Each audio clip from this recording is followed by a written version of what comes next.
disait que Dieu existe toujours et Dieu ne peut donc être créé. Dieu existe toujours et Dieu ne peut donc être créé.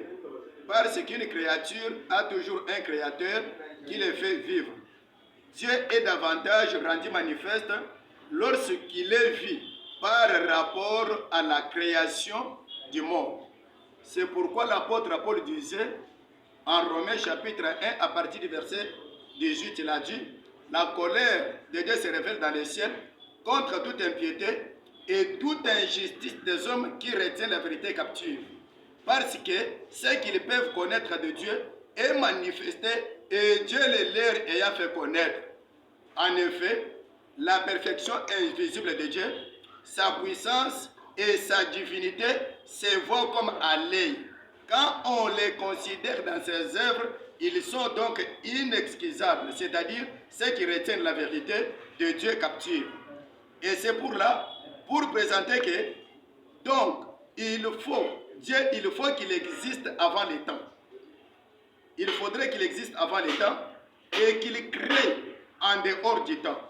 Ce qui veut dire, il est alpha et oméga, c'est-à-dire Dieu est le commencement et la fin, qui signifie que Dieu tout seul comprend les temps et les dépasse.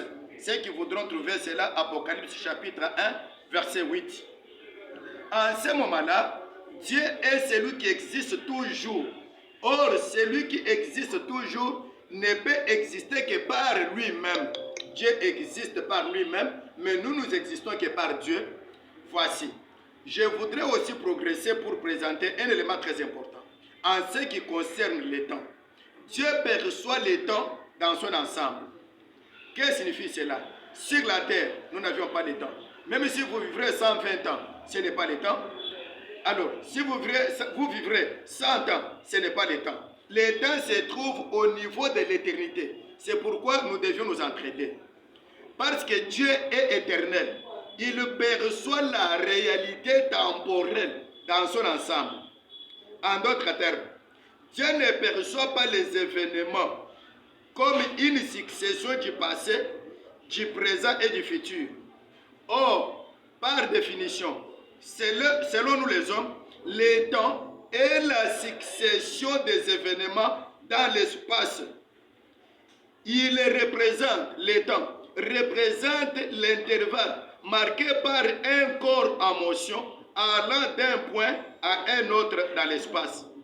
Ainsi, pour qu'il y ait un temps, là, nous le verrons aussi.